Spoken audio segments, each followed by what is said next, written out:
आवाज ऑन है। ऐप में तो स्टार्ट ही ना हुई।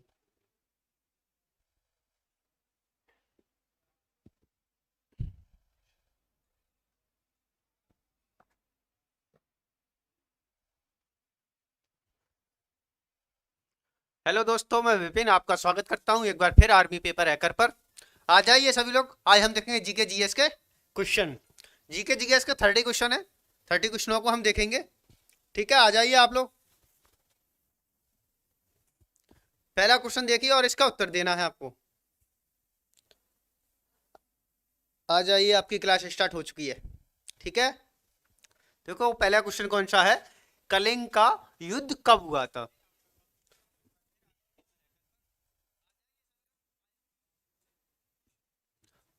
पहला क्वेश्चन है, कलिंग का युद्ध कब हुआ था। तो आपको बताना है कलिंग का युद्ध कब हुआ था, इसका उत्तर देना है। आ जाइए, क्लास स्टार्ट हो चुकी है। ठीक है, चलो देखते हैं पहला क्वेश्चन। पहला क्वेश्चन है, कलिंग का युद्ध कब हुआ था, ये आपको बताना है। बताइए कलिंग का युद्ध कब हुआ था। कलिंग का युद्ध सबसे पहले पता होना चाहिए, जो कलिंग का युद्ध है वो किस किस के बीच हुआ था। कलिंग का युद्ध किस किस के बीच हुआ था। कलिंग का युद्ध, कलिंग का युद्ध, कलिंग के युद्ध की बात करें तो ये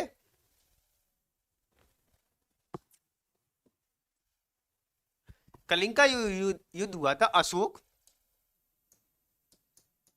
मौर्य सम्राट अशोक, अशोक वर्सेस पद्मनाभ, पद्मनाभन के बीच हुआ था। पद्मनाभन कहाँ का राजा था, ये था उड़ीसा का। कहाँ का, उड़ीसा का, उड़ीसा का शासक था। उड़ीसा का शासक था। ठीक है, और कलिंग का युद्ध हुआ था अशोक के बीच और पद्मनाभन के बीच। कलिंग के युद्ध के बाद सम्राट अशोक जो था, कलिंग के युद्ध के बाद पहले जो था, कलिंग युद्ध से पहले सम्राट अशोक एक क्रूर शासक था। क्रूर शासक था यानी क्रूरता दिखाता था। उसके बाद में कलिंग का जब युद्ध हुआ, कलिंग के युद्ध होने के बाद जब वो कलिंग के मैदान में पहुंचा और उसने देखा बहुत सारे लोग मरे हुए पड़े थे, चील कौए उनके मांस को खा रहे थे, उसके बाद उसका हृदय परिवर्तन हो गया। हृदय परिवर्तन होने के बाद फिर उसने बौद्ध धर्म को ग्रहण कर लिया था। और बौद्ध धर्म की जो दीक्षा दी थी वो किसने दी थी, उपगुप्त ने दी थी। बौद्ध धर्म की दीक्षा किसने दी थी, उपगुप्त ने दी थी। तो अगर आपसे पूछे अशोक का जो 13वां अभिलेख है उसमें कलिंग के युद्ध का वर्णन है। अशोक के 13वें अभिलेख में, 13वें शिला अभिलेख में, शिला अभिलेख में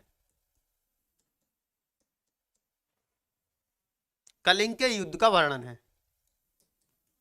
कलिंग के युद्ध का वर्णन है, युद्ध का वर्णन है।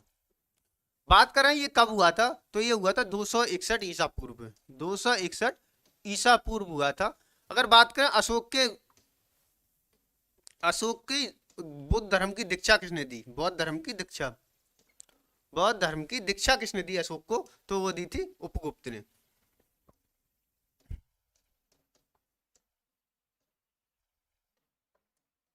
बौद्ध धर्म की दीक्षा किसने दी थी, उपगुप्त ने दी थी। किसने, उपगुप्त, उपगुप्त। अगर बात करें अशोक का जो धार्मिक गुरु कौन थे, तो वो थे मोगली पुत्र तिश। अशोक के धार्मिक गुरु, धार्मिक गुरु, अशोक के जो धार्मिक गुरु थे वो कौन थे, मोगली पुत्र तिश, मोगली पुत्र तिश,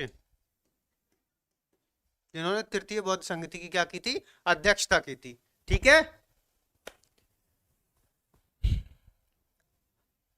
अब इसका उत्तर दीजिए।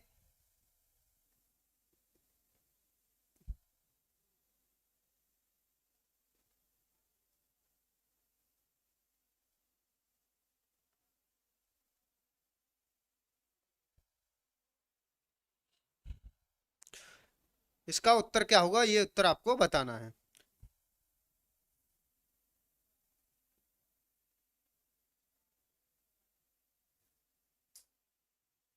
और इसकी उत्तर की बात करें तो उत्तर यानी किस वर्ष में हुआ था, तो 261 ईसा पूर्व में हुआ था। अशोक और पद्मनाभन के बीच हुआ था। पद्मनाभन जो थे उड़ीसा के शासक थे। अशोक ने जो हमारा कलिंग का युद्ध हुआ था, कलिंग का युद्ध का वर्णन जो अशोक ने किसमें किया है, अपने 13वें शिलालेख में बताया है इसके बारे में। और ये कब हुआ था, 261 ईसा पूर्व में हुआ था। अशोक बौद्ध धर्म की दीक्षा, अशोक को जो बौद्ध धर्म की दीक्षा दी थी वो किसने दी थी, उपगुप्त ने दी थी। और अशोक के धार्मिक गुरु जो थे वो कौन थे, मोगलीपुत्र तिष्य थे। कौन थे, मोगलीपुत्र तिष्य थे। ठीक है, तो इसका उत्तर क्या हो जाएगा, 261 ईसा पूर्व। क्या हो जाएगा, 261 ईसा पूर्व, मतलब आंसर ए हो जाएगा। ठीक है, उसके बाद देखिए दूसरा क्वेश्चन, और दूसरे क्वेश्चन का आपको आंसर देना है। बताइए, राष्ट्रीय राजमार्ग 4 को जोड़ती है, यानी राष्ट्रीय राजमार्ग जो 4 है वो किस किस को जोड़ती है। ठीक है, तो इसका जय हिंद, आ जाइए उत्तर देते रहिए। सोमनाथ, जय हिंद भाई, आ जाओ उत्तर दो, सभी लोग आ जाइए। पहला दूसरा क्वेश्चन है, राष्ट्रीय राजमार्ग नंबर 4 को जोड़ती है, मतलब जो NH नेशनल हाईवे क्या कहते हैं, NH राष्ट्रीय हाईवे मतलब नेशनल हाईवे, तो NH4। बताइए NH4 किस जगह को किस जगह से जोड़ता है, ये आपको उत्तर देना है। बताइए इसका उत्तर क्या होगा। तो अगर देखें राष्ट्रीय राजमार्ग 4, तो राष्ट्रीय राजमार्ग 4 बात, पहले तो आपको ये पता होना चाहिए नेशनल हाईवे, और जो हमारे आजकल आपने देखा होगा नेशनल हाईवे जैसे चल रहे हैं उसी प्रकार से क्या है, एक्सप्रेस वे। एक्सप्रेस वे और नेशनल हाईवे में अंतर पता होना चाहिए, इन दोनों में क्या अंतर है। अगर बात करें नेशनल हाईवे की, तो नेशनल हाईवे जो होते हैं वो केंद्र सरकार द्वारा बनाए जाते हैं, और जो एक्सप्रेस वे होते हैं वे राज्य सरकार द्वारा भी बनाए जाते हैं और केंद्र सरकार द्वारा भी बनाए जाते हैं।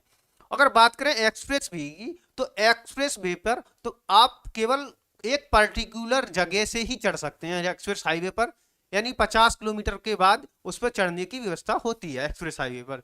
और नेशनल हाईवे पर हर 1-2 किलोमीटर पर चढ़ने की व्यवस्था मिल जाती है, यानी नेशनल हाईवे पे आप आसानी से चढ़ सकते हैं। और इस पे स्पीड जो रहती है एक लिमिट रहती है नेशनल हाईवे की। और बात करें एक्सप्रेस हाईवे की, तो इस पे लिमिट बहुत ज्यादा होती है, लगभग 100, 120, 150 किलोमीटर पर आवर के हिसाब से आप चल सकते हैं। ठीक है, तो इसका अगर बात करें NH हाईवे जो है वो 24, कौन सा, 44, NH24 जो है वो सबसे 44 नेशनल हाईवे 44 जो है ये सबसे लंबा हाईवे है, सबसे लंबा है, सबसे लंबा हाईवे है। NH44 जो है वो सबसे लंबा हाईवे है। अगर बात करें ये कहां से कहां तक है, तो ये है जम्मू कश्मीर के श्रीनगर से और कन्याकुमारी तक। कहां तक है, श्रीनगर से लेकर कन्याकुमारी तक। ये है श्रीनगर से कन्याकुमारी तक।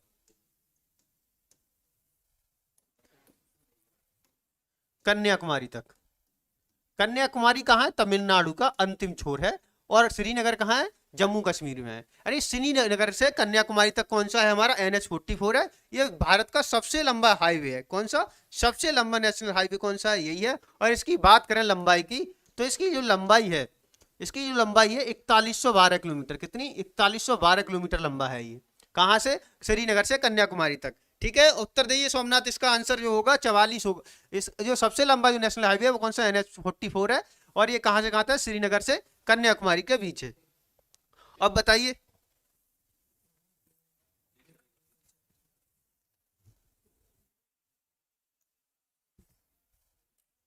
ठीक है, इसका उत्तर क्या होगा, आप बताइए। NH4 जो है कहां से कहां तक है, इसका आपको उत्तर देना है। बताइए इसका उत्तर क्या होगा। NH4 इसकी लंबाई कितनी है ये बताइए, और कहां से कहां तक। अगर बात करें NH4 की, तो इसकी जो लंबाई, ये जो है इसकी जो दूरी है वो है मुंबई से लेकर कहां तक, चेन्नई के बीच है। ये कहां से कहां तक है, मुंबई से चेन्नई के बीच है। और इसकी लंबाई बात करें तो ये कितना है, 1235 किलोमीटर। कितना, 1235 किलोमीटर, सबसे लंबा NH44 है। और बात करें नेशनल हाईवे 4 की, तो ये मुंबई से चेन्नई के बीच, मुंबई कहाँ की, महाराष्ट्र की राजधानी है, और चेन्नई तमिलनाडु की राजधानी है। इन दोनों राजधानियों को जोड़ता है, और इसकी लंबाई कितनी है, 1235 किलोमीटर है। ठीक है, ठीक है सोमनाथ भोसले, आंसर देते रहिए। अगला क्वेश्चन देखिए, अगला है, कौन सी उत्तरी अक्षांश रेखा भारत के मध्य से होकर गुजरती है, यानी भारत के मध्य से गुजरने वाली कौन सी उत्तरी अक्षांश रेखा है, और उसका नाम क्या है, ये बताइए। गुड्डू राजपूत, नोट्स भी मिल जाएंगे भाई। आज शाम को नोट दे देंगे आपको, ठीक है। आज शाम तक आपके लिए सारे नोट मिल जाएंगे। गुड्डू राजपूत, इसका उत्तर दीजिए क्या है। कौन सी उत्तरी रेखा, अक्षांश रेखा भारत के मध्य से होकर गुजरती है? बात करें कर्क रेखा की, किसकी? कर्क रेखा। कर्क रेखा ये क्या है? 23.5 डिग्री, 22.5 डिग्री, 23.5 नहीं, 22.5 डिग्री, 22.5 डिग्री उत्तरी अक्षांश रेखा। ये क्या? 22.5 डिग्री उत्तरी अक्षांश रेखा है। और आपसे पूछता है कि जो कर्क रेखा है कितने राज्यों से होकर गुजरती है, तो कितने राज्यों से? 8 राज्यों से होकर गुजरती है। बिल्कुल भारत के मध्य से गुजरती है, है भारत के मध्य से गुजरती है, बिल्कुल बीचों से, बीचों बीच से, मध्य से गुजरती है। अगर इसकी राज्य बताएं क्रम से, तो कौन कौन से राज्यों से गुजरती है ये आपको बताना है, ठीक है। इसका अगर राज्य पूछे तो कितने राज्य बताए? 8 राज्य बताए। और राज्य बात करें कौन कौन से हैं, तो देखो गुजरात, गुजरात, राजस्थान, मध्य प्रदेश, छत्तीसगढ़, झारखंड, वेस्ट बंगाल, त्रिपुरा और मिजोरम। कितने राज्य हो गए? 3 और 3 6 और 2 8। मतलब हमारी जो भूमध्य, जो भारत के बीचों बीच से गुजरने वाली रेखा कौन सी है? कर्क रेखा है। कर्क रेखा है। कर्क 22.5 डिग्री उत्तरी अक्षांश रेखा है और ये 8 राज्यों से होकर गुजरती है। और 8 राज्य कौन कौन से हैं? गुजरात, राजस्थान, मध्य प्रदेश, छत्तीसगढ़, झारखंड, वेस्ट बंगाल, त्रिपुरा और मिजोरम। तो कौन सा उत्तर हो जाएगा इसका? 22.5 डिग्री।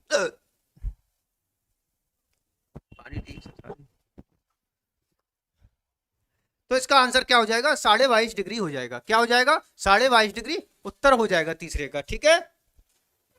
आगे देखा चौथा। चौथा है किस राज्य में राज्यपाल की नियुक्ति की न्यूनतम आयु होती है? यानी किसी राज्य में अगर राज्यपाल आपको बनना है तो उसकी आयु कितनी होनी चाहिए ये आपको बताना है, ठीक है। 23 डिग्री नहीं गुड्डू राजपूत, 22.5 डिग्री होता है कर्क रेखा। अगर बात करें 22.5 डिग्री उत्तरी अक्षांश रेखा तो होती है कर्क रेखा। और 22.5 डिग्री दक्षिणी रेखा को क्या कहते हैं? उसे बोलते हैं मकर रेखा। क्या कहते हैं? मकर रेखा। मकर रेखा कितने कितने कॉन्टिनेंट से गुजरती है? 3 कॉन्टिनेंट से, मतलब 3 महाद्वीपों से गुजरती है, ठीक है। अब बताइए इसका उत्तर। यानी जो हमारे राज्यपाल है, बताइए राज्यपाल किस आर्टिकल में है? राज्यपाल, राज्यपाल का आर्टिकल बताइए किस आर्टिकल में है, ठीक है। बताइए किस आर्टिकल में है। और ये भी बताइए राष्ट्रपति की आयु कितनी होनी चाहिए राष्ट्रपति बनने के लिए? आयु, लोकसभा सदस्य,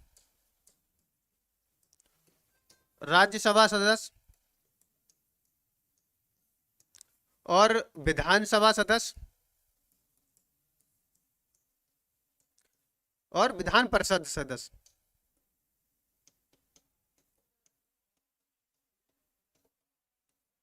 इन सबकी आयु बताइए। राष्ट्रपति बनने के लिए कितनी आयु चाहिए, लोकसभा के लिए कितनी आयु चाहिए, उसके बाद सभी के बताइए क्या होगा इसका उत्तर।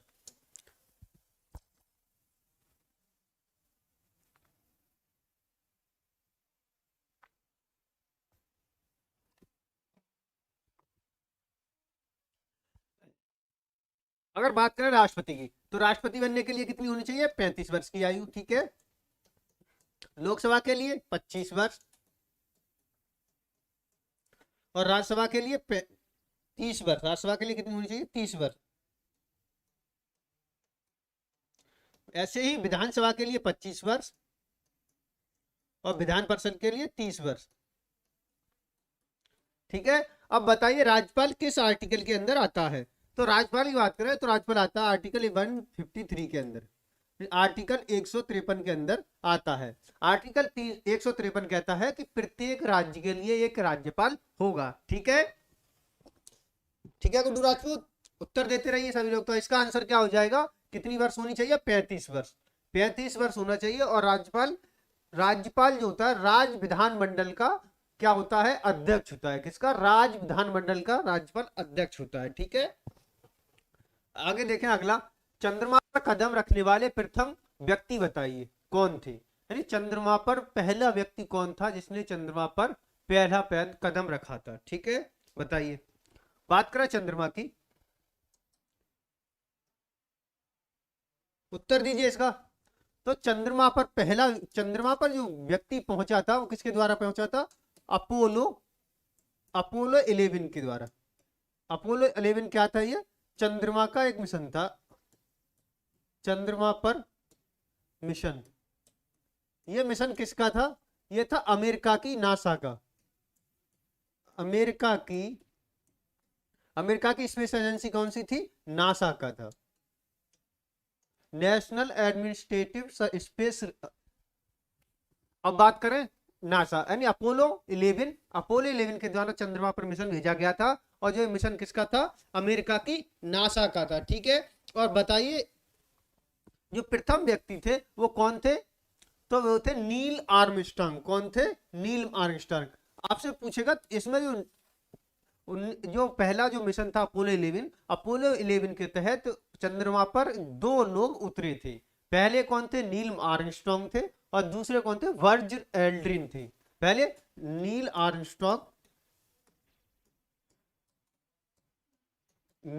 आर्मस्ट्रांग और दूसरे थे बज़ एल्ड्रिन। ये भी क्या थे, नील आर्मस्ट्रांग के साथ ही थे।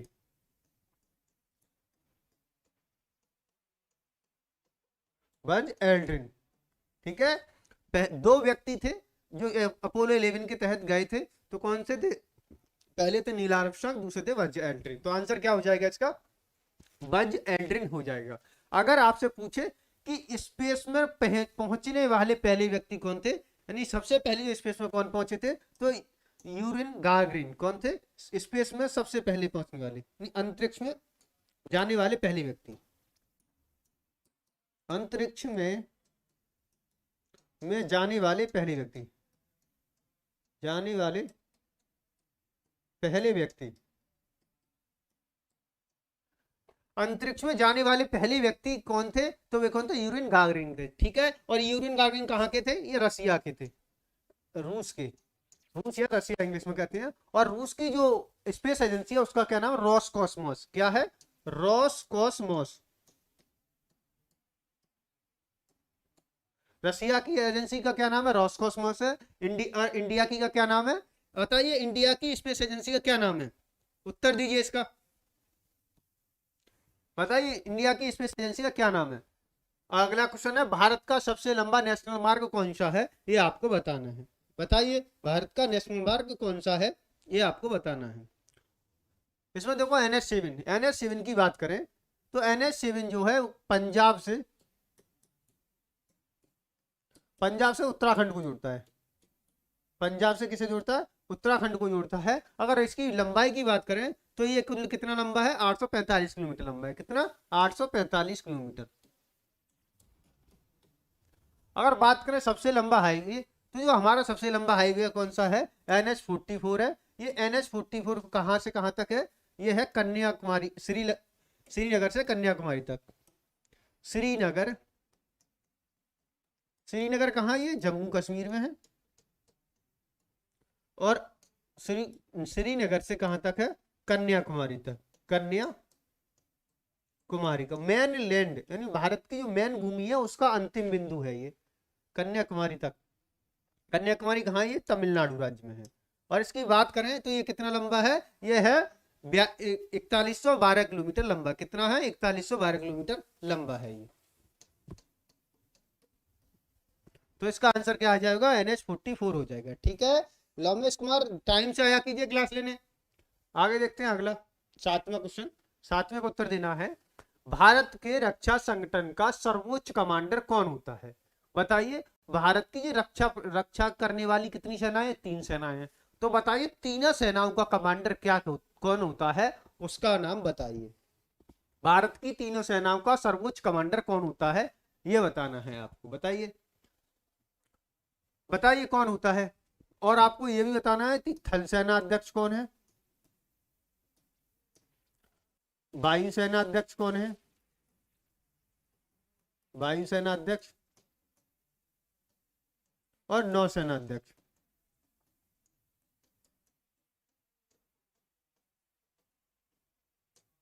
बताइए, इनके नाम भी बताने हैं आपको और इस क्वेश्चन का आपको आंसर भी देना है। अगर बात करें हमारे थल सेना अध्यक्ष तो कौन है? मनोज पांडे। कौन है? मनोज पांडे। मनोज पांडे है। वायुसेना की बात करें तो वायुसेना कौन है? विवेक राम चौधरी। कौन है? विवेक राम चौधरी।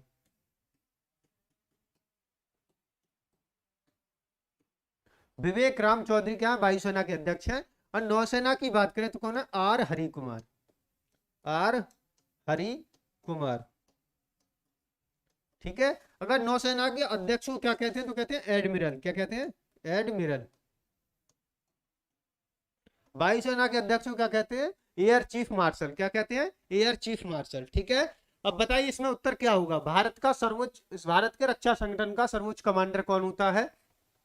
तो वो होता है राष्ट्रपति। कौन होता है? राष्ट्रपति।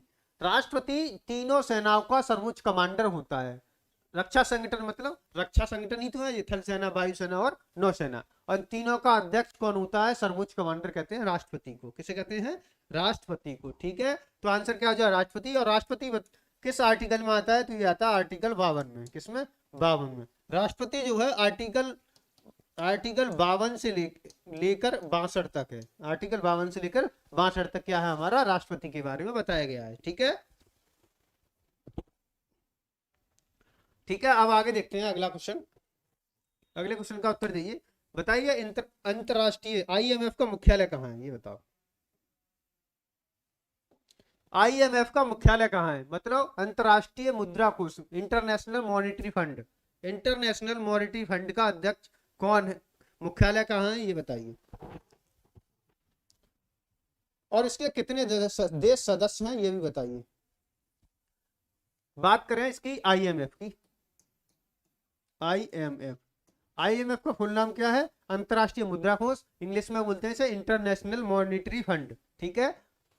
बात करें आईएमएफ की। आईएमएफ का जो मुख्यालय है वो कहाँ है? वाशिंगटन डीसी में। Washington DC. ये यूएसए की क्या है? राजधानी है। यूएसए की राजधानी है। बात करें अध्यक्ष की। आईएमएफ की अध्यक्ष कौन है? क्रिस्टिना जोजीला। और उपाध्यक्ष कौन है? गीता गोपीनाथ। और बताइए अर्थशास्त्री, मुख्य अर्थशास्त्री कौन है? तो मुख्य अर्थशास्त्री कौन है? Pierre Oliver. मुख्य अर्थशास्त्री, मुख्य अर्थशास्त्री। तीनों को देखते हैं। अगर बात करें अध्यक्ष तो कौन है? Kristalina Georgieva. Kristalina Georgieva.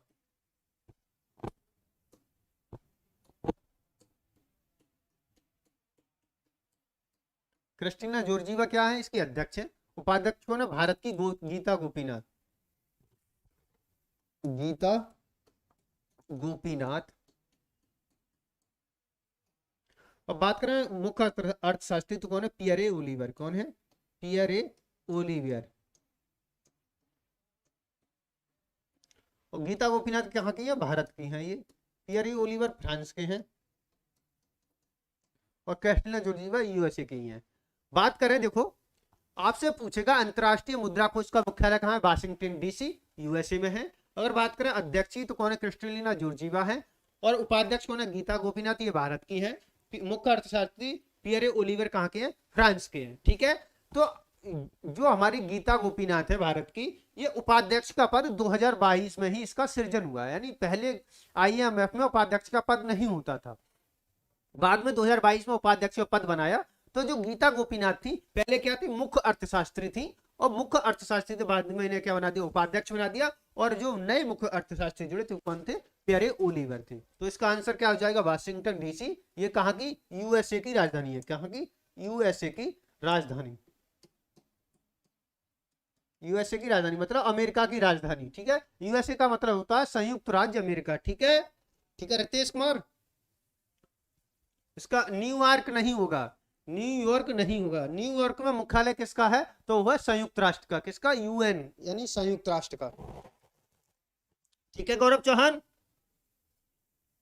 उत्तर क्या होगा, वाशिंगटन डीसी। और वाशिंगटन डीसी में ही विश्व बैंक का मुख्यालय है। पूछे विश्व बैंक का मुख्यालय कहाँ है, तो वो भी वाशिंगटन डीसी में ही है। ठीक है, आगे देखते हैं अगला क्वेश्चन। अगले क्वेश्चन का उत्तर दीजिए, बताइए फ्लाइंग सिख किसे कहते हैं।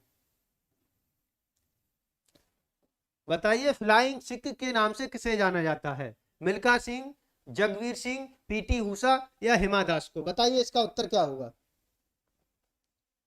अगर बात करें देखो हिमा दास की, तो इन्हें बोलते हैं डिंग एक्सप्रेस। क्या बोलते हैं, डिंग एक्सप्रेस बोलते हैं, एक्सप्रेस। पीटी उषा की बात करें तो इन्हें बोलते हैं Payyoli express, Payyoli express, express. PT Usha रहने वाली है पायोली की, और जो हिमा दास है वो कहाँ की है, डिंग की। तो इसलिए इनका नाम कहते हैं डिंग एक्सप्रेस, या और इनका पीटी उषा क्या कहते हैं, पायोली एक्सप्रेस।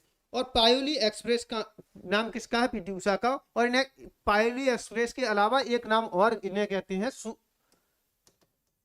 इन्हें सुकन्या कर ऐसे कुछ नाम है इनका, सुनहरी कन्या। क्या है, सुनहरी कन्या नाम है इनका। एक नाम क्या है, सुनहरी कन्या। पीटी उषा का दो नाम है, एक तो सुनहरी कन्या और एक पायोली एक्सप्रेस, पायोली एक्सप्रेस या सुनहरी कन्या। ठीक है, और हिमा दास को क्या कहते हैं, डिंग एक्सप्रेस। और फ्लाइंग सिख किसे कहते हैं, मिल्खा सिंह को। किसे कहते हैं, मिल्खा सिंह। मिल्खा सिंह क्या थे, एक एथलीट यानी रेसर थे। ठीक है, उड़न परी भी कहते हैं। ठीक, शिवम चौधरी, इन्हें पीटी उषा को क्या कहते हैं, उड़न परी भी कहते हैं। क्या, उड़न परी। ठीक है, उड़न परी या सुनहरी कन्या या पायलू एक्सप्रेस के कहते हैं, पीटी उषा को कहते हैं। और डिंग एक्सप्रेस के कहते हैं, हिमा दास को कहते हैं। ठीक है, तो इसका आंसर क्या हो जाएगा, मिल्खा सिंह। बताइए अगला, क्रिकेट का ऑस्कर पुरस्कार किसे कहते हैं। क्रिकेट का ऑस्कर किसे कहते हैं, यह आपको बताना है। बताइए इसका उत्तर। बात करें क्रिकेट का ऑस्कर, क्रिकेट का ऑस्कर पुरस्कार किसे कहते हैं, यह आपको बताना है। बताइए इसका उत्तर क्या होगा। बताइए आईसीसी का मुख्यालय, क्रिकेट का जो है, क्रिकेट का अंतरराष्ट्रीय संस्था है उसे क्या कहते हैं, इंटरनेशनल क्रिकेट काउंसिल। इसका मुख्यालय कहाँ है, दुबई में है। कहाँ, दुबई। दुबई का यूएई का क्या है, ये संयुक्त अरब अमीरात का क्या है, ये क्या है, एक राज्य का हिस्सा है। जैसे क्या है, जो संयुक्त अरब अमीरात है उसमें क्या है, अमीरात है, तो उसका एक अमीरात क्या है, दुबई है। और दुबई जो शहर है ये पेपरलेस देश है। पेपरलेस शहर कौन सा है, तो दुबई है। ठीक है, तो इसका गुड्डू राजपूत उत्तर दीजिए, इसका क्या होगा। अगर बात करें आईसीसी के अध्यक्ष की, तो अध्यक्ष कौन है, गर्गले बार्कली। कौन है, गार्ग बार्कली, गर्ग बार्कली, गर्ग बार्कली। गर्ग बार्कले जो है वो आईसीसी के अध्यक्ष हैं। अगर बात करें क्रिकेट का ऑस्कर पुरस्कार किसे कहते हैं, तो क्रिकेट का ऑस्कर पुरस्कार कहते हैं player of the year award. Player of the, ICC का प्लेयर ऑफ द अवार्ड, मतलब एक साल का सबसे अच्छा जो खिलाड़ी रहा था उसे बोलते हैं आईसीसी का प्लेयर ऑफ द क्रिकेट। लिखें क्या कहते हैं, आईसीसी का player of the year, player of the year. Player of the year का जो पुरस्कार होता है इसे क्या कहते हैं, क्रिकेट का ऑस्कर कहते हैं। ठीक है,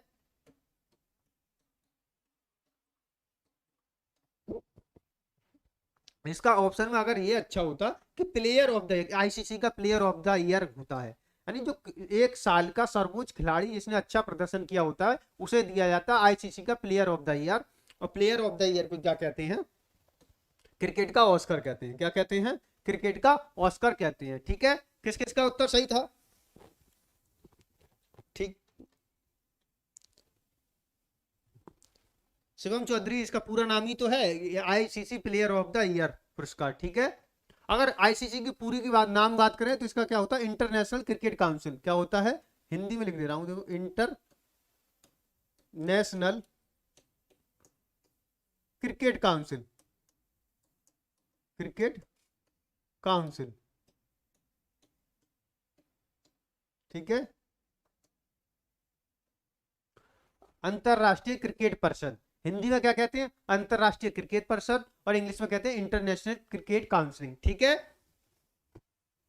अच्छा बड़ा लिखें, ठीक है, अभी अब अगले क्वेश्चन में बड़ा लिखेंगे, ठीक है। आगे देखिए, इसका क्वेश्चन दीजिए, क्वेश्चन दीजिए, ब्लू बुक किस देश से संबंधित है। जो ब्लू बुक है वो किस देश से संबंधित है। ब्लू ब्लू बुक का किस देश का प्रमुख सरकारी दस्तावेज है, यानी किस देश का प्रमुख सरकारी दस्तावेज क्या है, ब्लू बुक है। तो बताइए ब्लू बुक किस देश का सरकारी,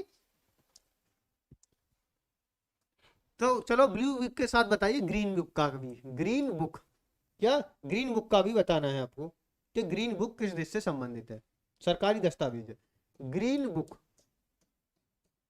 ग्रीन बुक।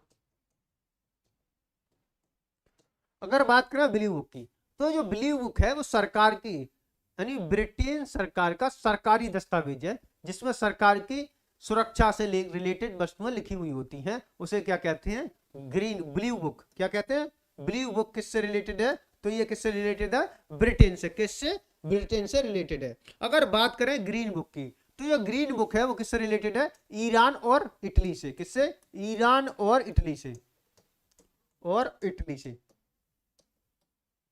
अगर आपसे पूछे कि जो ब्लू बुक है, ब्लू बुक का संबंध भारत से क्या है, अगर भारत की ब्लू बुक पूछे, तो भारत की जो ब्लू बुक है उसमें राष्ट्रपति और प्रधानमंत्री सुरक्षा के लिए नियमों का लिखा हुआ है, किसमें, भारत की ब्लू बुक में, ठीक है। अब तो बड़ा लिख रहे हैं रितेश, साफ दिख रहा होगा अब तो, ठीक है। तो इसका आंसर क्या हो जाए, ब्लू बुक किससे रिलेटेड है, ब्रिटेन की एक सरकारी दस्तावेज है, और ग्रीन बुक जो है वो ईरान और इटली की क्या है, सरकारी दस्तावेज है, ठीक है। उत्तर देते रहिए इसका सभी लोग। रितेश उत्तर दो इसका, शुभम चौधरी, गुड्डू राजपूत, लोमेश कुमार, शुभम चौधरी, ठीक है। अगला क्वेश्चन देखते हैं, अगले का उत्तर दीजिए। अगला क्या है, सेंट्रल इंटेलिजेंस एजेंसी सीआईए किस देश की खुफिया एजेंसी है। बताइए सीआईए किस देश की खुफिया एजेंसी है, और बताइए भारत की खुफिया एजेंसी, भारत की खुफिया agency,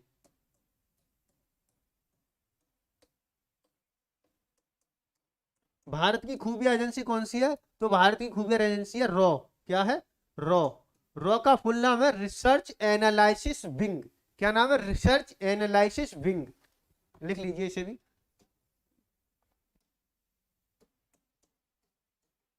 research analysis wing.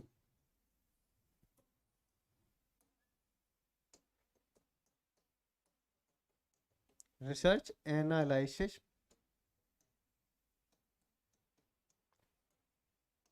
Wing. और जो रॉ है, रॉ के अध्यक्ष कौन है ये बताइए, रॉ के अध्यक्ष है, यानी जो खुफिया एजेंसी होती है, भारत की जो खुफिया एजेंसी है कौन सी है, रॉ है, और इसके जो हेडक्वार्टर है वो बताइए, और इसके अध्यक्ष बताइए। अगर अध्यक्ष की बात करें तो कौन है, सामंत गोयल, कौन है, सामंत गोयल, सामंत गोयल है, गोयल है। और इसका हेडक्वार्टर की बात करें रॉ का, तो रॉ का हेडक्वार्टर कहाँ है, नई दिल्ली है,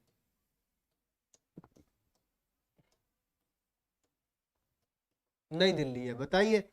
अगर बात करें सीआईए मतलब सेंट्रल इंटेलिजेंस एजेंसी, ये किस देश की है, तो ये किसकी है, बताइए इसका उत्तर क्या होगा, तो इसका उत्तर क्या हो जाएगा, अमेरिका, यूएसए, क्या होगा, यूएसए। यूएसए की जो सीआईए है, इसने ही तो अभी कुछ दिन पहले पाकिस्तान में घुसकर एक लश्कर ए तैयबा का आतंकवादी मारा था, ठीक है। तो इसका उत्तर क्या होगा, उत्तर देते रहिए सभी लोग। भारत की जो खुफिया एजेंसी है उसका नाम है रॉ, और रॉ का पूरा नाम क्या है, रिसर्च एनालिसिस विंग, और इसका अध्यक्ष कौन है, सामंत कुमार गोयल है, और इसका हेडक्वार्टर कहाँ है, नई दिल्ली में है। ऐसे ही अगर सीआईए किस देश की खुफिया एजेंसी है, तो ये है, गुप्तचर का मतलब होता है खुफिया एजेंसी, मतलब जिसका पता ही नहीं, खुफिया होते हैं, जिसके जितने भी सदस्य होते हैं वो खुफिया काम करते हैं, जैसे आतंकवाद को खत्म करने के लिए, ऐसे इसका यूज होता है। तो सीआईए कहाँ की है, इजराइल, कहाँ की, यूएसए की है, ठीक है। अब आगे देखते हैं, तेर, 13वां क्वेश्चन बताइए, भारत रत्न,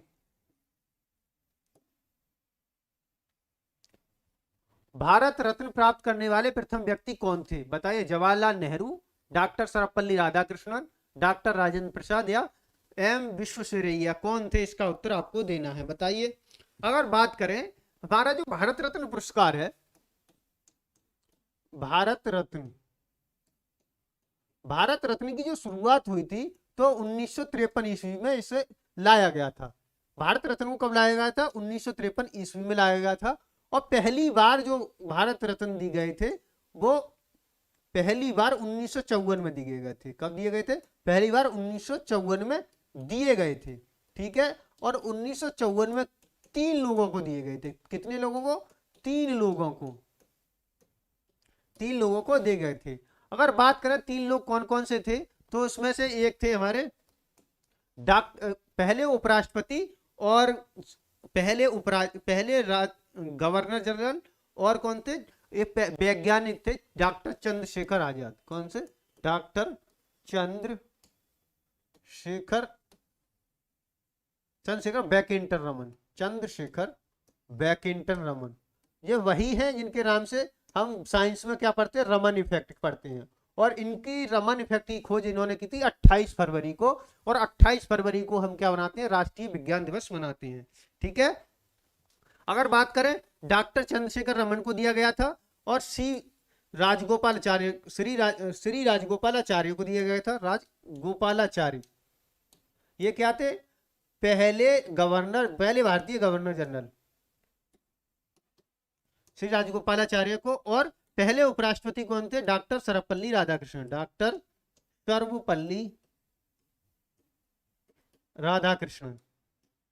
राधाकृष्णन को दिया गया था। अगर बात करें प्रथम भारत रत्न पुरस्कार 3 लोगों को दिया गया था, डॉक्टर चंद्रशेखर रमन, श्री राजगोपालाचार्य, डॉक्टर सर्वपल्ली राधाकृष्णन। और पहली बार जो दिया गया था 1954 में दिया गया था। और ये भारत रत्न की शुरुआत कब हुई थी? 1953 से हुई थी। तो इसका आंसर क्या हो जाएगा? डॉक्टर सर्वपल्ली राधाकृष्णन। अगर इन 3 ऑप्शन में से कोई भी होता वही क्या होगा? इसका आंसर हो जाएगा, क्योंकि 1953 में 3 लोगों को दिया गया था। ठीक है।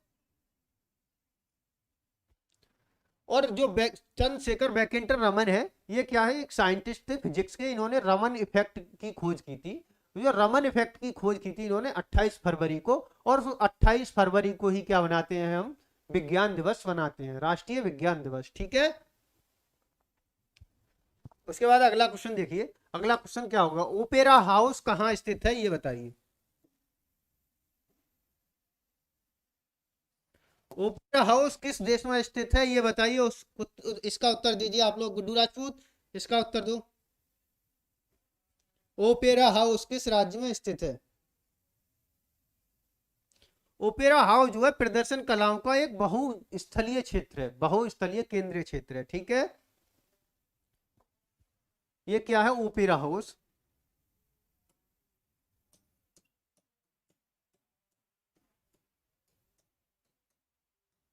ओपेरा हाउस ये क्या है? प्रदर्शनी कला का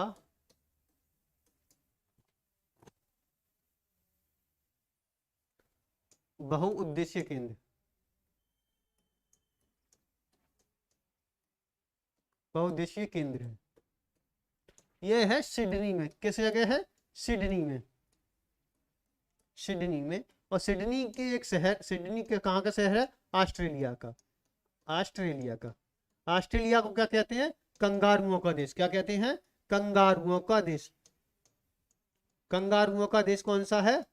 ऑस्ट्रेलिया। कंगारुओं का देश क्या है? ऑस्ट्रेलिया है। और ऑस्ट्रेलिया विश्व के सबसे छोटा महाद्वीप, विश्व का सबसे छोटा महाद्वीप कौन सा है? हमारा ऑस्ट्रेलिया है। विश्व का सबसे छोटा महाद्वीप, सबसे छोटा महाद्वीप।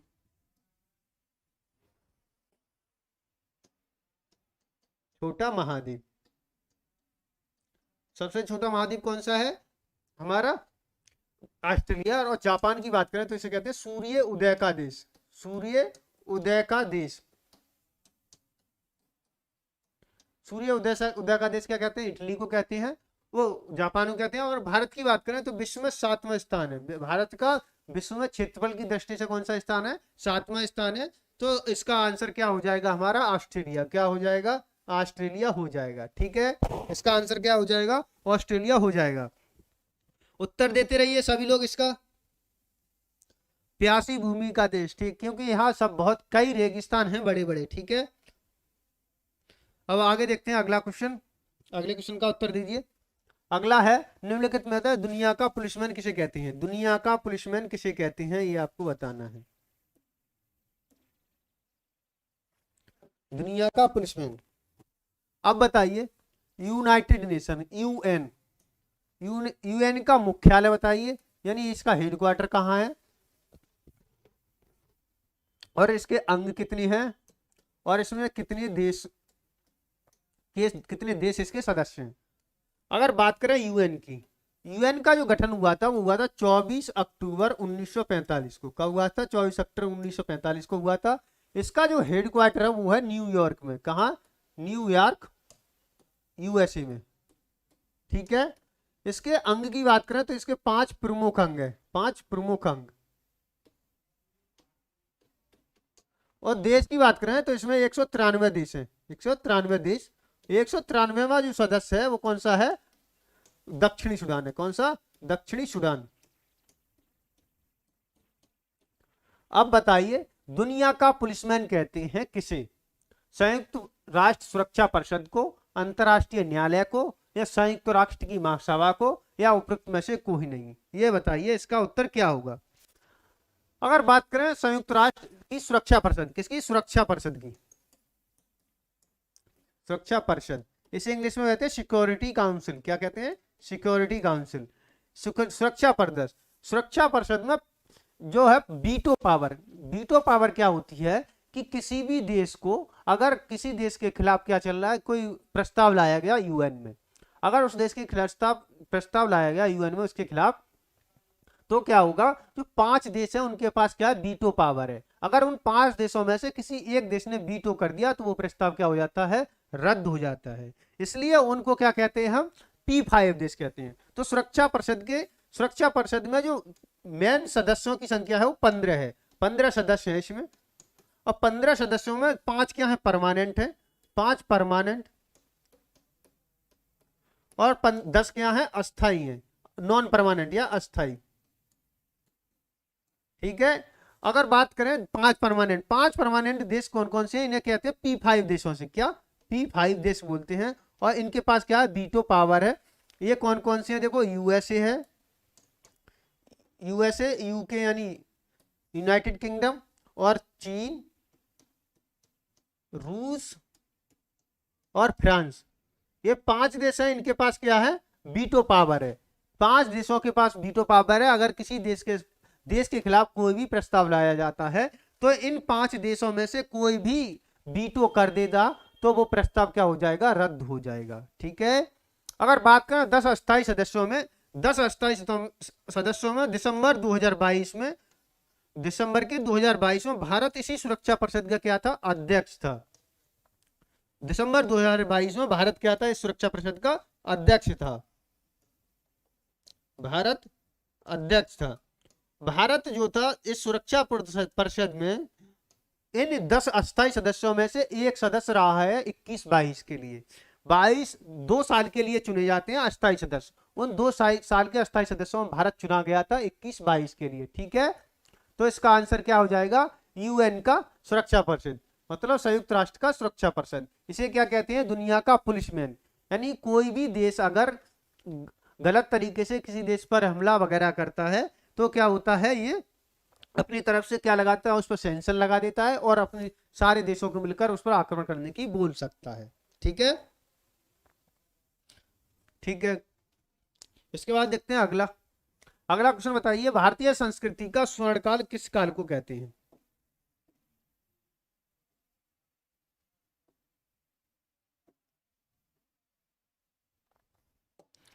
भारत की संस्कृति का स्वर्णकाल किसे कहा जाता है, ये आपको बताना है। बताइए, भारतीय संस्कृति का स्वर्णकाल किसे कहते हैं? और बताइए क्या है? मौर्य काल, चंद्रगुप्त। अब इसका मौर्य काल का संस्थापक कौन था? तो चंद्रगुप्त मौर्य था। कौन था? चंद्रगुप्त मौर्य। इसने क्या किया था? घनानंद को हराकर राजा बना था। संस्थापक कौन था चंद्रगुप्त मौर्य का?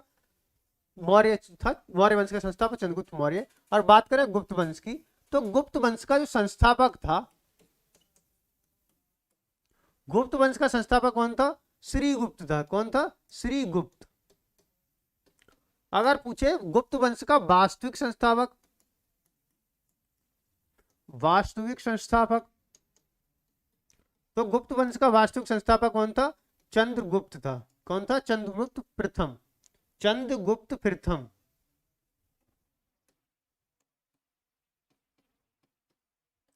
चंद्रगुप्त फर्स्ट। चंद्रगुप्त मौर्य अलग है और चंद्रगुप्त फर्स्ट अलग है। और इसी में काल में एक हुआ था चंद्रगुप्त विक्रमादित्य। ठीक है, तो इसमें आपको क्या नहीं होना है? कंफ्यूज नहीं होना है। अगर बात करें गुप्त वंश का अंतिम शासक, तो गुप्त वंश का जो अंतिम शासक था वो कुमारगुप्त थर्ड था। अंतिम शासक, इसका अंतिम शासक कौन था? कुमारगुप्त, कुमारगुप्त थर्ड था। ठीक है। मुगल वंश की बात करें तो मुगल वंश का संस्थापन कौन था? बाबर था। इसने 1526 ईस्वी में पानीपत के युद्ध में इब्राहिम लोदी को हराकर क्या किया था? मुगल वंश की स्थापना की थी। तो इसका आंसर क्या हो जाएगा? गुप्त काल होगा। क्या होगा? गुप्त काल। क्या होगा? गुप्त काल होगा। तो भारतीय संस्कृति का स्वर्ण काल किसे कहते हैं? गुप्त काल को कहते हैं। गुप्त काल का ही तो राजा है हमारा सम्राट अशोक। ठीक है, तो इसका आंसर क्या हो जाएगा? चंद गुप्त काल हो जाएगा। यानी भारतीय संस्कृति का स्वर्ण काल किसे कहते हैं? गुप्त काल को कहते हैं। ठीक है, आगे देखते हैं अगला क्वेश्चन। बताइए मयूर सिंहासन का निर्माण किसने करवाया था? मयूर सिंहासन को क्या कहते हैं? तख्त ए ताउस। बताइए, तख्त ए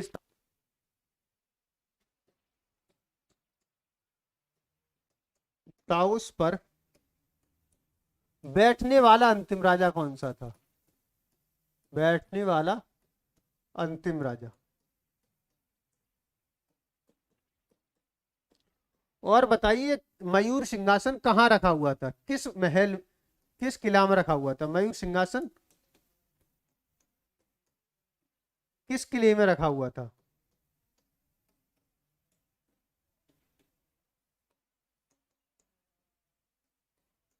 बताइए, इनके भी उत्तर दीजिए। उत्तर दीजिए इसका उत्तर। अगर बात करें मयूर सिंहासन या तख्ते ताउस, तख्ते ताउस पर अंतिम बैठने वाला जो मुगल शासक था वो कौन था? मोहम्मद शाह रंगीला। कौन था? मोहम्मद शाह रंगीला।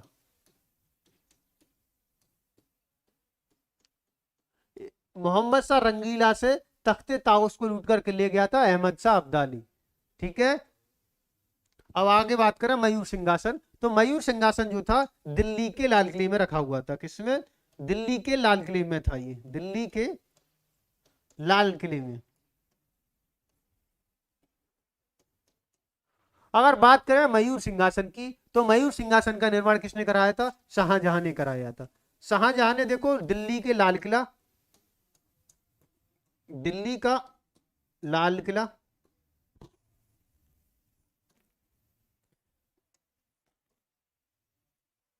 दिल्ली का लाल किला, और लाल किले में देखो मयूर सिंहासन, मयूर सिंहासन, और ताजमहल, और आगरा के किले में, आगरा के किले में जो मोती मस्जिद थी वो किसने निर्माण कराई थी? वो भी शाहजहां ने कराई थी। अगर पूछे कि दिल्ली के लाल किले में मोती मस्जिद का निर्माण किसने कराया था, तो कराया था औरंगजेब ने। किसने? औरंगजेब को क्या कहते हैं हम? जिंदा पीर कहते हैं। ठीक है, और बात करें जहांगीर, जहांगीर ने क्या किया था? सिखों के पांचवें गुरु अर्जुन देव का क्या कर दिया था? फांसी की सजा दी थी। ठीक है, ठीक है गुरु राजपूत, आगे क्वेश्चन देखिए और इसका उत्तर दीजिए। कौन सी पर्वत श्रेणी भारत के उत्तर व दक्षिण भागों में बांटती है? कौन सी पर्वत श्रेणी है जो भारत को दो भागों में बांट देती है? उत्तर भारत को अलग और दक्षिणी भारत को अलग कर देती है। बताइए इसका उत्तर क्या होगा?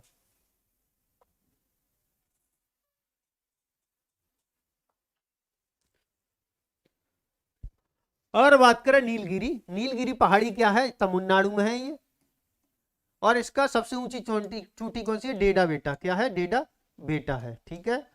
और सतपुड़ा पहाड़ी की बात करें तो सतपुड़ा पहाड़ी का सबसे ऊंचा जो पर्वत है उसको क्या कहते हैं, धूपगढ़, क्या कहते हैं, धूपगढ़ कहते हैं। उत्तर देते रहिए लोमेश, गुड्डू राजपूत, इसका उत्तर क्या होगा बताइए।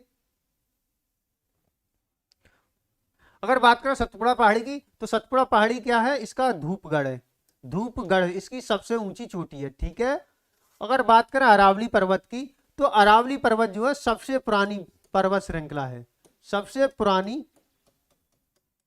पर्वत श्रृंखला, पर्वत श्रृंखला है, पर्वत श्रेणी या श्रृंखला, ठीक है, पर्वत श्रेणी है। ये कहाँ है, राजस्थान में है, राजस्थान में है, ठीक है। अब आपको बताना है, बताइए भारत के उत्तरी व दक्षिणी भागों को अलग करती है तो कौन सी करती है, बताइए। तो इसका उत्तर क्या होगा, तो इसका उत्तर होगा विंध्याचल पर्वत, क्या होगा, विंध्याचल पर्वत। ये किस राज्य में है, ये एमपी में, क्या में, किसमें, एमपी में।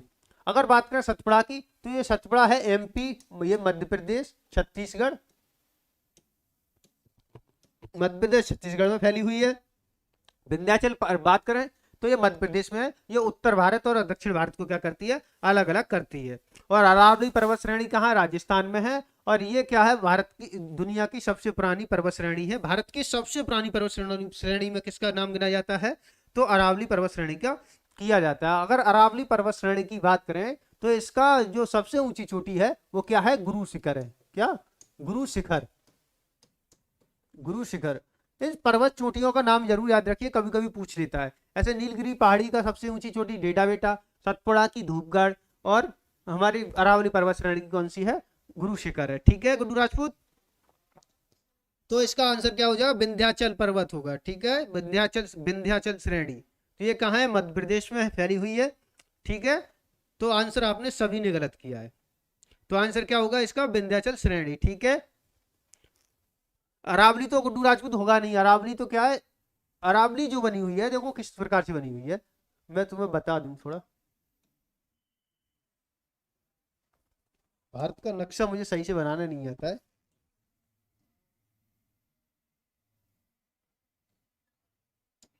तो अरावली पर्वत श्रेणी जो होगी वो राजस्थान में इस एरिया में है, और मध्य प्रदेश में बीच में विंध्याचल पर्वत ऐसे लगा हुआ है, ठीक है। तो आंसर क्या होगा, ठीक है, तो इसका आंसर क्या हो जाएगा, विंध्याचल पर्वत हो जाएगा, ठीक है।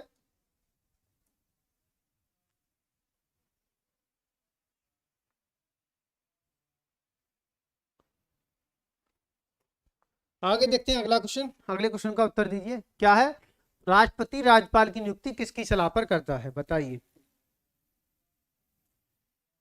राष्ट्रपति राज्यपाल की नियुक्ति किसकी सलाह पर करता है, और ये भी बताइए राष्ट्रपति किस आर्टिकल के अंदर आता है और राज्यपाल किस आर्टिकल के अंदर आता है। राष्ट्रपति और राज्यपाल दोनों के आर्टिकल बताइए, राष्ट्रपति और राज्यपाल, राज्यपाल, राष्ट्रपति, बताइए। अगर बात करें राष्ट्रपति की तो राष्ट्रपति आता है आर्टिकल 52 में, आर्टिकल 52 में लिखा हुआ है कि भारत का एक राष्ट्रपति होगा, ठीक है। और इसकी जो उम्र होनी चाहिए वो कितनी होनी चाहिए, 35 वर्ष, कितनी, 35 वर्ष से अधिक होनी चाहिए, ठीक है। और राज्यपाल की उल्टा लिख दिया हमने, राज्यपाल की बात करें तो किसमें है ये, आर्टिकल 153 में है, 153 में। और इसकी उम्र भी कितनी होनी चाहिए, 35 वर्ष होनी चाहिए, ठीक है। और बात करें राष्ट्रपति तो राष्ट्रपति आर्टिकल 52 में है, और इसकी भी एज कितनी होनी चाहिए, 35 वर्ष होनी चाहिए राष्ट्रपति बनने के लिए, ठीक है। अब बताइए राष्ट्रपति राज्यपाल की नियुक्ति किसकी सलाह पर करता है, तो करता है प्रधानमंत्री या मंत्रिपरिषद की सलाह पर, प्रधानमंत्री या मंत्रिपरिषद की सलाह पर, यहां लिख लीजिए आगे, या मंत्रिपरिषद की सलाह पर, या मंत्री परिषद की सलाह पर, सद की सलाह पर, ठीक है। अगर बात करें राज्यपाल की तो राज्यपाल जो होता है वो राज्य विधानमंडल का अध्यक्ष होता है, राज्य विधानमंडल का मुखिया, राज्य विधानमंडल, राज्य विधानमंडल का मुखिया होता है, मुखिया होता है। ठीक है, ये राष्ट्रपति के पश्चात पर्यंत काम करता है। किसके? राष्ट्रपति के पश्चात पर्यंत काम करता है। ठीक है, जब राष्ट्रपति चाहे तो इसे हटा सकता है, जब चाहे तो ला सकता है। ठीक है, ठीक है, इसका उत्तर आगे देखते हैं। अगर उपराष्ट्रपति की बात करें तो जो उपराष्ट्रपति जो होता है राज्यसभा का पदेन अध्यक्ष होता है, और इसकी बात करें तो ये किसमें है? आर्टिकल 63 में। किसमें? आर्टिकल 63 में उपराष्ट्रपति है। बताइए अभी उपराष्ट्रपति कौन है हमारी? उत्तर दीजिए सभी लोग, अभी हमारे वर्तमान उपराष्ट्रपति कौन है? राष्ट्रपति और उपराष्ट्रपति वर्तमान बताइए कौन है अभी? राष्ट्रपति और उपराष्ट्रपति के नाम बताइए। बताइए राष्ट्रपति कौन है अभी और उपराष्ट्रपति कौन है वर्तमान में? देखते हैं कौन कौन उत्तर दे पाता है इसका। उत्तर दीजिए सभी। गुड्डू राजपूत, रितेश कुमार उत्तर दीजिए, लोमेश कुमार उत्तर दो। वर्तमान में राष्ट्रपति और उपराष्ट्रपति कौन है ये आपको बताना है। बताइए इसके उत्तर। बात कर रहे हैं राष्ट्रपति की तो कौन है? द्रौपदी मुर्मू। द्रौपदी मुर्मू, द्रौपदी मुर्मू क्या है? हमारी वर्तमान राष्ट्रपति है। अगर बात करें उपराष्ट्रपति की तो वर्तमान में उपराष्ट्रपति कौन है ये बताइए कौन है? तो अभी वर्तमान उपराष्ट्रपति कौन है? जगदीप धनखड़।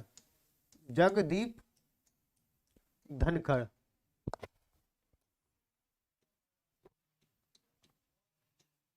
जगदीप धनखड़ जो है वो इससे पहले कहां के राज्यपाल थे? तो इससे पहले थे वो पश्चिम बंगाल के राज्यपाल थे, ममता बनर्जी के राज्य के राज्यपाल। ठीक है, पश्चिम बंगाल की सीएम कौन है?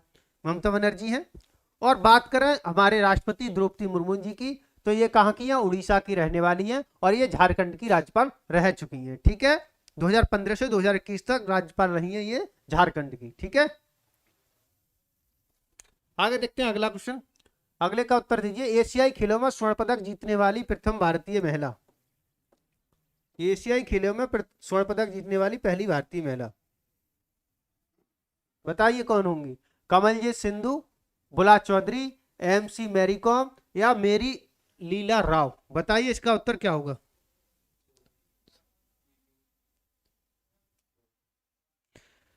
अमित शाह जो है गृह मंत्री हैं, गुड्डू राजपूत अमित शाह गृह मंत्री हैं, और रक्षा मंत्री कौन है? राजनाथ सिंह है। ठीक है, गलत बता रहे हो आप लोग, याद रखो।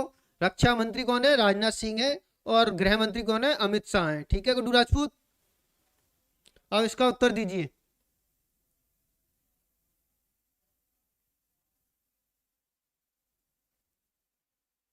बताइए। अगर बात करें हम किसकी? मैरी कॉम की, एमसी मैरी कॉम। इनका नाम बहुत प्रचलित है। ये 6 बार क्या रह चुकी हैं? वर्ल्ड चैंपियन रह चुकी हैं। 6 बार वर्ल्ड चैंपियन क्या रह चुकी है? 6 बार वर्ल्ड चैंपियन रह चुकी है मैरी कॉम। ठीक है, और मैरी कॉम ने ही क्या किया था? कॉमनवेल्थ गेम में पहला पुरस्कार दिया था। ठीक है, बताइए इसका उत्तर क्या होगा? अगर बात करें मैरी कॉम की तो मैरी कॉम जो थी एशियाई खेलों में पहले ही स्वर्ण पदक जीतने वाली पहली महिला थी। एशियाई खेलों में मुक्केबाजी में जीतने वाली पहली महिला कौन थी? मैरी कॉम थी। तो लिखिए एशियाई खेलों में, एशियाई खेलों में मुक्केबाजी में, किसमें? मुक्केबाजी में स्वर्ण पदक जीतने वाली पहली महिला।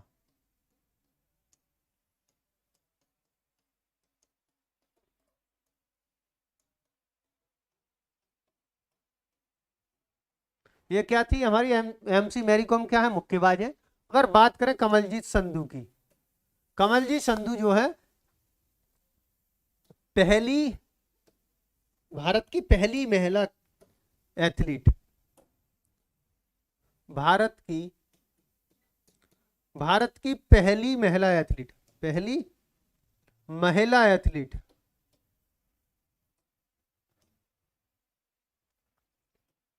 पहली महिला एथलीट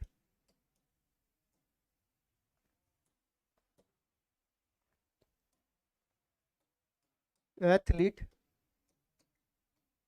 जिन्होंने एशियाई खेलों में पहले स्वर्ण पदक जीता। एशियाई खेलों में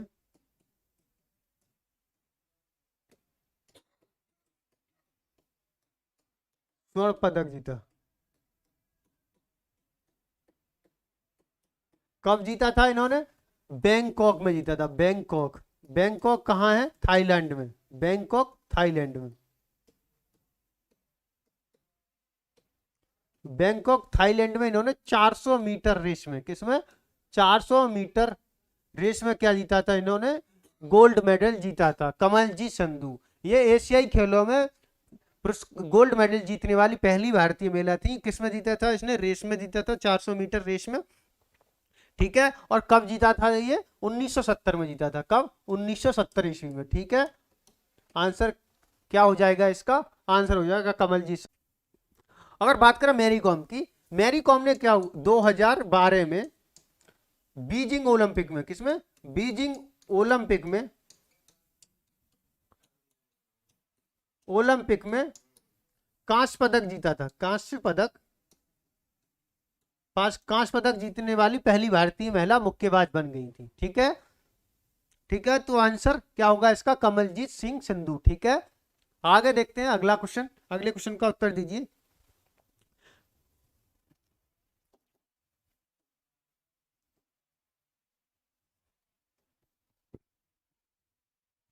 प्रसिद्ध विश्व धरोहर स्थल बेलिस्का ऑफ बम जीजिस भारत के निम्नलिखित में से किस राज्य में स्थित है? बताइए, बताइए क्या होगा इसका। अगर बात करें देखो पश्चिम बंगाल की, तो पश्चिम बंगाल की सीएम बताइए और राज्यपाल बताइए। सीएम की बात करें तो कौन है पश्चिम बंगाल की सीएम? ममता बनर्जी। कौन है? ममता बनर्जी। सभी राज्यों के राज्यपाल याद होने चाहिए आपको। अगर बात करें राज्यपाल की, तो राज्यपाल कौन है? आनंद बोस। कौन है? आनंद बोस। अगर बात करें दिल्ली की, तो दिल्ली के सीएम कौन है? केजरीवाल, अरविंद केजरीवाल। केजरीवाल। और बताइए राज्यपाल कौन है? उपराज्यपाल। दिल्ली के क्या होते हैं? उपराज्यपाल। दिल्ली के उपराज्यपाल कौन है? तो उपराज्यपाल है बीके सक्सेना या विवेक, विनय कुमार सक्सेना। विनय कुमार सक्सेना। कौन है? विनय कुमार सक्सेना या अरविंद केजरीवाल। ठीक है। तो बताइए बेलिस्का ऑफ बॉम जीजस भारत के निम्नलिखित में से किस स्थान पर प्रसिद्ध है? ये क्या है? ईसाइयों का एक धार्मिक स्थल है। ठीक है। तो इसका आंसर क्या हो जाएगा? गोवा हो जाएगा। क्या हो जाएगा? गोवा हो जाएगा। ठीक है। आंसर क्या होगा? गोवा। उत्तर देते रहिए सभी लोग। कहां गए? गुड्डू राजपूत उत्तर दो इस सबका। ठीक है। तो इसका आंसर क्या हो जाएगा? गोवा हो जाएगा। ठीक है। ये क्या है? ये बेलिस्का ऑफ बॉम जीजस, ये क्या है? एक चर्च है। कहां है? गोवा में स्थित है। ठीक है। बताइए।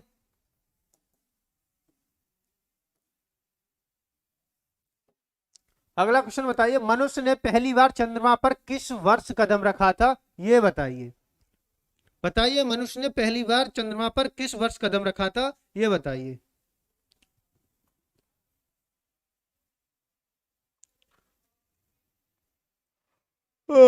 बताइए। अगर बात करें 20 जुलाई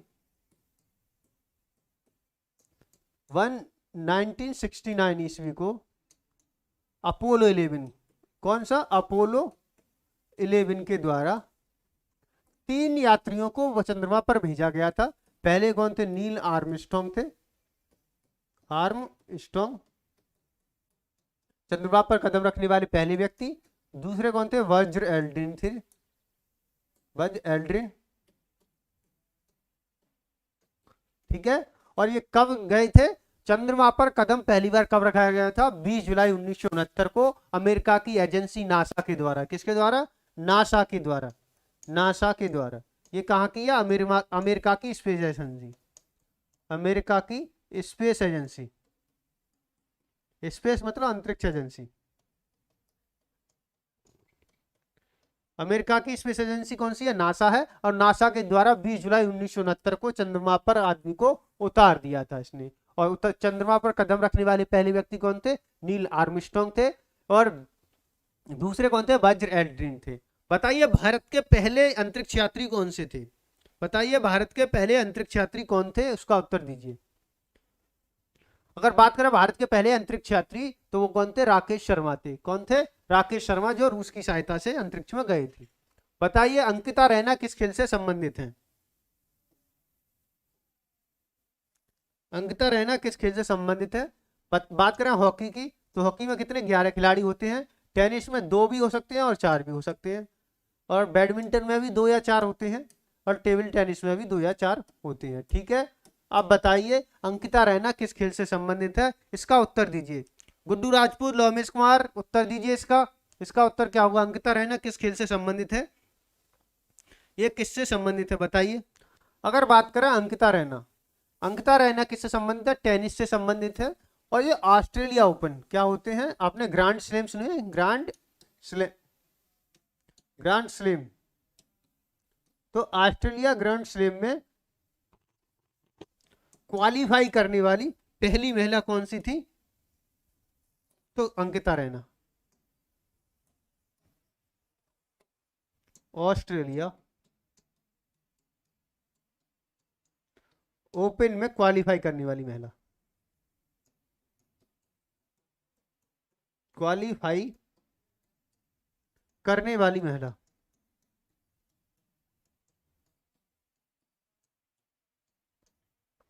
ऑस्ट्रेलिया ओपन में क्वालिफाई करने वाली महिला कौन थी? अंकिता रैना थी। और ये किस खेल से संबंधित है? टेनिस से संबंधित है। ठीक है, अब मिलते हैं अगले क्वेश्चन पे। अगला क्वेश्चन का उत्तर दे दिए 25वां।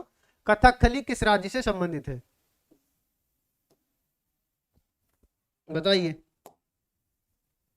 कथकली किस राज्य से संबंधित है? बताइए शास्त्रीय नृत्य की संख्या कितनी है? शास्त्रीय नृत्य जो है वो कितने हैं? 8 है। कितने? 8 है। बात करें उड़ीसा, उड़ीसा का कौन सा? ओडिसी है, ओडिसी। केरल का कोई शास्त्रीय नृत्य नहीं है। गोवा, केरल की बात करें, केरल की कौन कौन सी है? कथकली और मोहिनी अट्टम, 2 हैं इसके। और मोहिनी अट्टम। ठीक है। और असम की बात करें तो असम का कौन सा है? शास्त्रीय। कौन सा है? शास्त्रीय। तो आंसर इसका क्या हो जाएगा? केरल किसका है? कथकली का है। कथकली कहाँ का? केरल का है। अगर बात करें कथक की, कथक जो होता है वो कहाँ का है? यूपी का। कथक कहाँ का है? उत्तर प्रदेश का। ठीक है, ये क्या है? शास्त्रीय नृत्य। और शास्त्रीय नृत्य की संख्या कितनी है? 8 है। ठीक है, उसके बाद 26वां, काजीरंगा नेशनल पार्क कहाँ स्थित है?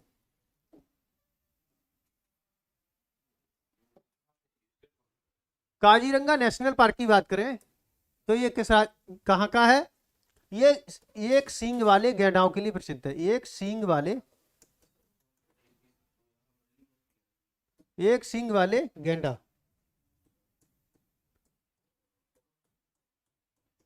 गेंडा के लिए प्रसिद्ध है। इसे राइनो बोलते हैं, इंग्लिश में क्या बोलते हैं? राइनो। और ये किस राज्य में है? असम में। कहाँ है? असम राज्य में है। ठीक है, तो आंसर क्या हो जाएगा 26 का? ये असम राज्य। ठीक है, आगे देखते हैं अगला क्वेश्चन। अगला, एशियन डेवलपमेंट बैंक एडीबी का मुख्यालय कहाँ है?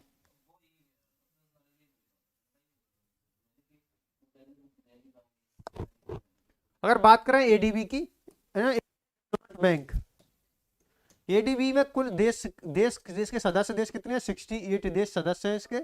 और इसका जो मुख्यालय कहाँ है? मनीला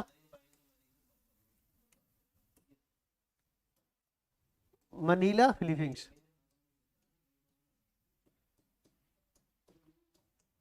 मनीला फिलीपींस में है ये।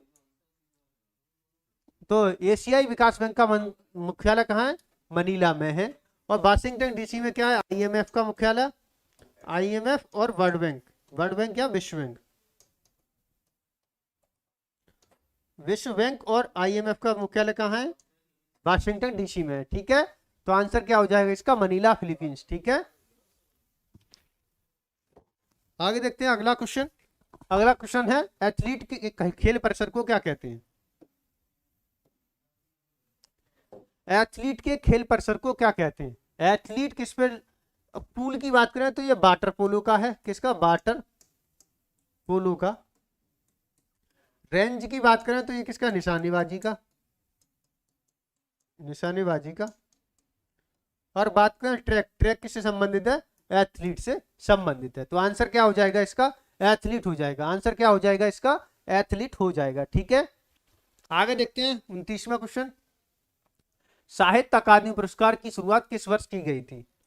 बताइए, साहित्य अकादमी पुरस्कार की शुरुआत की किस वर्ष की गई थी? इसका उत्तर आपको देना है। ठीक है, उत्तर दीजिए आप लोग। साहित्य अकादमी पुरस्कार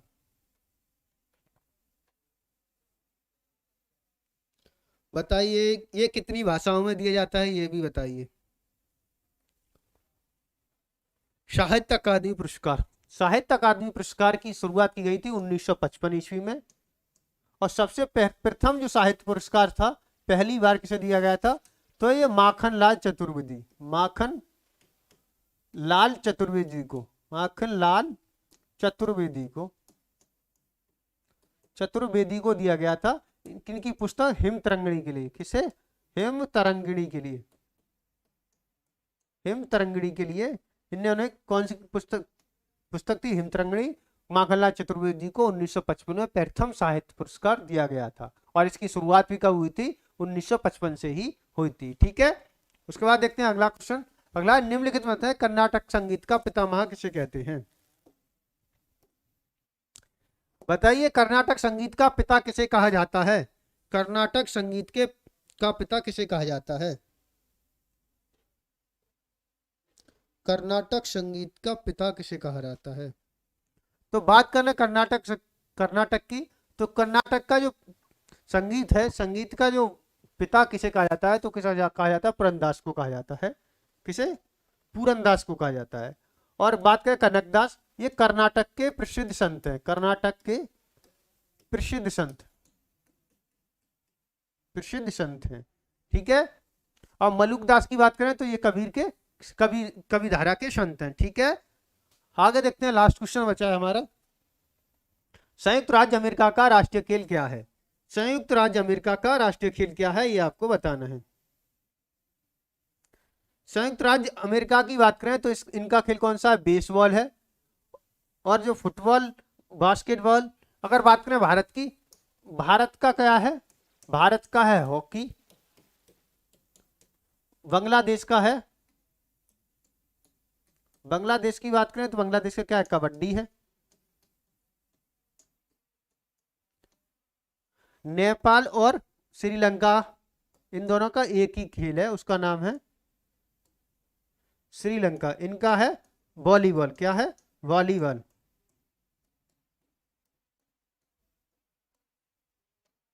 नेपाल श्रीलंका वॉलीबॉल, बांग्लादेश कबड्डी और भारत का हॉकी।